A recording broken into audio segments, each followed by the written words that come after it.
Davis of Bubba Bass Anglers, and welcome to Retail Therapy. Today we have a mega huge Tacklewarehouse unboxing. This box totals, I don't know why I'm making oh my god, it's so heavy noise when it's really not heavy. It's just sometimes you automatically do stuff. This is a 9-pound box, people. 9-pound box of stuff from Tacklewarehouse.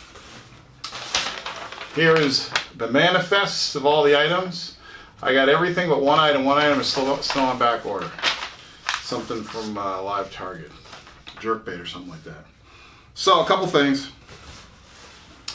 I created this favorites list back in August or July or June, maybe. During the summer, I went on Tacklewarehouse and went and looked up everything I needed. And I added it to a list.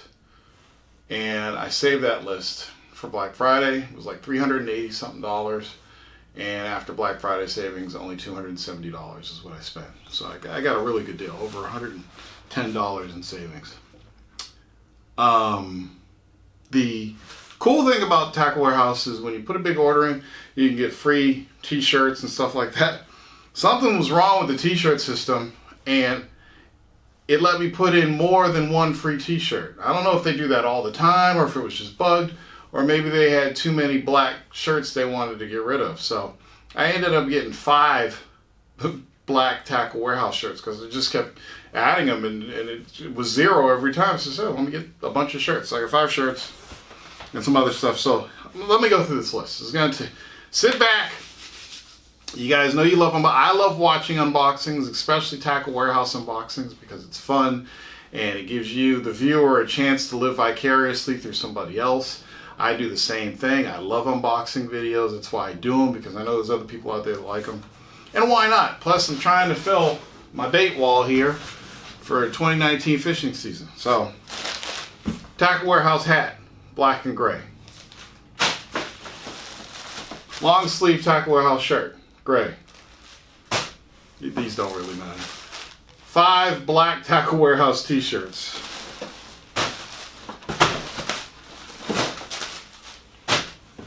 Okay, so let's get busy here.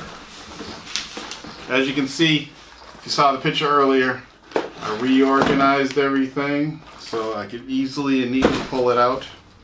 So first I want to start off with my love for finesse jigs. So I started seriously fishing jigs 2 seasons ago. And I caught a really nice bass on a jig, and I fell in love with jigs. Because, you know, they always talk about jigs. I'm like, I never catch anything on jigs. So I said, I'm going to bring one rod, and I'm going to bring a jig, and I'm going to fish it all day. And I ended up catching 3 bass. So I fell in love with jigs. And I've learned that I'm not really into the heavy 1-2 ounce jigs. I like finesse jigs. So one day I was looking for finesse jigs, and I saw that Kitech made these micro jigs that are actually made of mono. They say mono like it's monofilament. I got to double check that though. But anyway, Kitech micro jigs. I got 2 532 and 2 1/8 ounce for a total of 4. And the thing is, when I looked at these on the site, you know, you really can't tell. You got to go by weight.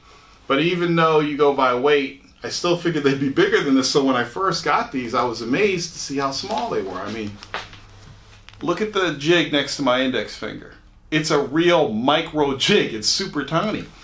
And what I found out is that these things catch bass. Now, out on Quabbin Reservoir, I used these last season, and I was actually catching good-sized smallmouth with these tiny jigs. You throw a little twin tail or single tail grub on there as a trailer, and, you know, put it on a spinning rig, obviously, because it's super light, and you can catch good bass with them. But because of the profile of this bait, you're going to get bites from pickerel, you're going to get bites from bluegill, you know, perch, all kinds of fish. You're going to get a lot of bites. If you're having a slow day, throw a Kitech micro jig on your line and watch what happens. Okay, next up.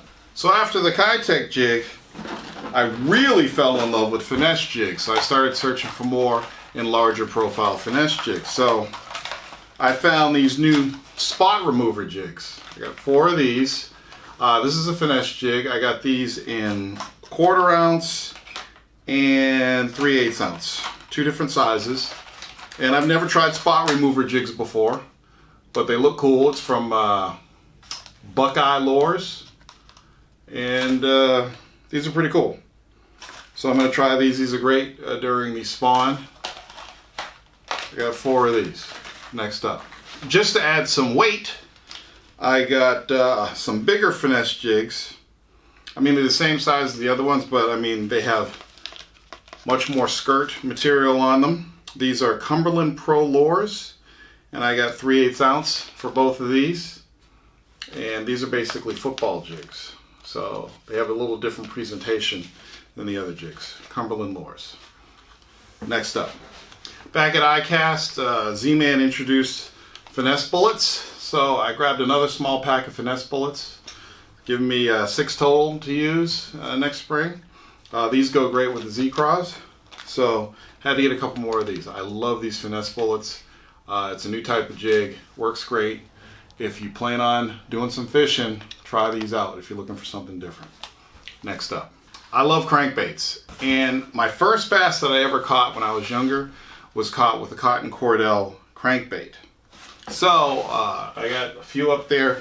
I needed to fill out my roster of cotton cordell crankbaits. So I have like 4 different colors here. Cotton cordell, in my opinion, even though I've always used them, so I'm kind of biased, but they make the best square bill baits. They've been in business for years, and I got a multitude of different colors. These shiny ones are great if you have a sunny day and you want a little reflection in the water to attract fish. Cotton cordell. And, oh, there's another one there that I forgot, a white one. And I also decided for the first time to start using jigging spoons, so I got the cotton cordell jigging spoons.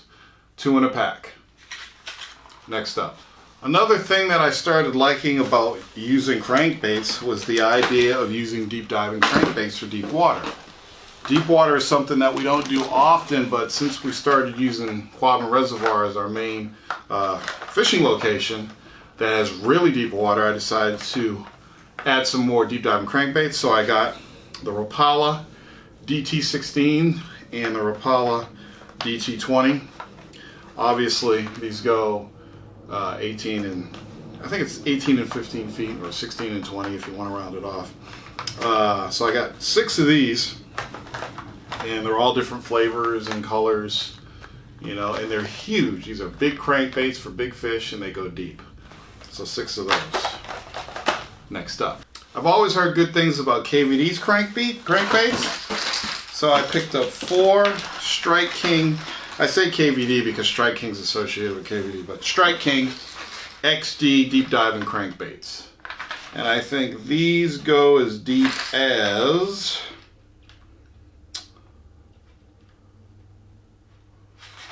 somewhere 20 feet. So these are 20 feet crankbaits. And I got some ones with shiny material and some ones that look more like shad and fish. Got 4 of these to add to the collection. I'll start using these next season. Like to try out a bunch of new things.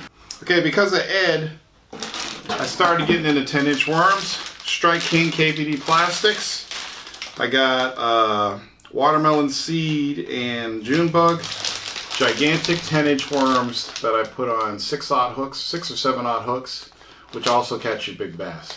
If you get sick and tired of the bluegill nipping at your line, put a bigger worm on it, because a bigger profile keeps the small fish away. But this is something you're going to be getting less bites with, especially if you're using it all day. If you want to get that bite, you're going to get a lot less bites with a bigger worm than you are with a smaller profile. KVD. Next up. Also from KVD is the straw. Again, I said KVD, but Strike King and KVD is coffee tubes. You remember our video, Day of the Coffee Tube, where I caught 10 bass at Charles River? This is what I was using. So I love these. These will always be in my tackle box. Next up. I love frogging, and at iCast this year, I learned of Lunker Hunt's new Yappa bug. All right. Now, what's cool about the Yappa bug is it's got a little lipped front.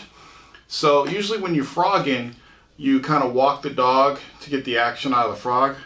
With the Yappa bug, I don't know if you can see that. It's, what do they call it? They call it a wide gap, a cupped face displaces water and calls fish in. So you get top water walking action without doing all the work. You just got to reel it in. So I got 2 of these to test out. And if they work like I want to, I may not use a traditional topwater frog anymore. I may stick with the Yappa bugs from Lunker Hunt. Next up. Again, from Strike King, because I was looking for the perfect twin tail grub, I discovered that the Strike King Rage Tails are all the rage. Started using these last season. These are twin tail grubs. They're a larger profile grub, which is what I was looking for because I don't like the smaller ones as much, especially if you're using bigger hooks. So I tried these out, and I got a lot of bites and a few catches last season with them, so I figured I'd stock up on these. Next up, you can never go wrong with Yamamoto Senkos. If you're having a bad day and you throw a Senko on your line, you're probably going to catch something. Stocked up on Senkos. I've permanently switched to the 4-inch Senko and the 3-inch fat. And I don't do the 5-inch anymore, so I stocked up on these. Next up. After all the talk about Z-Man and their TRDs and elastics, I decided to do a lot of Z-Man purchases last year. And the TRD, which is the equivalent to the 3-inch fat Senko, except it floats as an alternative presentation for the fish. Great on spawn day when you're hitting those beds and you want the tail to float up. You got to go with the Z-Man TRD. So I added a few more of those to my arsenal. And again, I cast. We learned about the ZRD craws.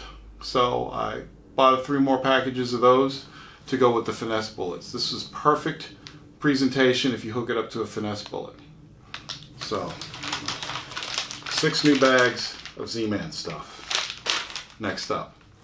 Okay, the last item, another item that was introduced to iCast is j-braid Grand X8. This is j-braid's new line. It's been made tougher than their typical X8 braids. I guess it's got a new Isanus material. I don't know what that means, but they say it's 4 times more abrasion resistant, great knot strength, manufactured in Japan. This comes in 2 colors, green, or dark green, and the new gray light. I actually have gray light in 40 pound, so I'm going to use these, spool these up and use these next year. And that's the last item. So there goes my Tacklewarehouse unboxing. Doesn't seem like a lot of stuff, or does it? But I'll be picking up a few more things as time goes by and reorganizing the wall and putting more stuff up here. But if you're doing a tackle box or Tacklewarehouse purchase this year, if you did something over Black Friday, mention it in the comments. Talk about it. Post any links to good Tacklewarehouse unboxings that you find on YouTube, because I love that stuff. I will see you on the next video. We got more holiday gift guide coming to you tomorrow with rods and reels. Peace out.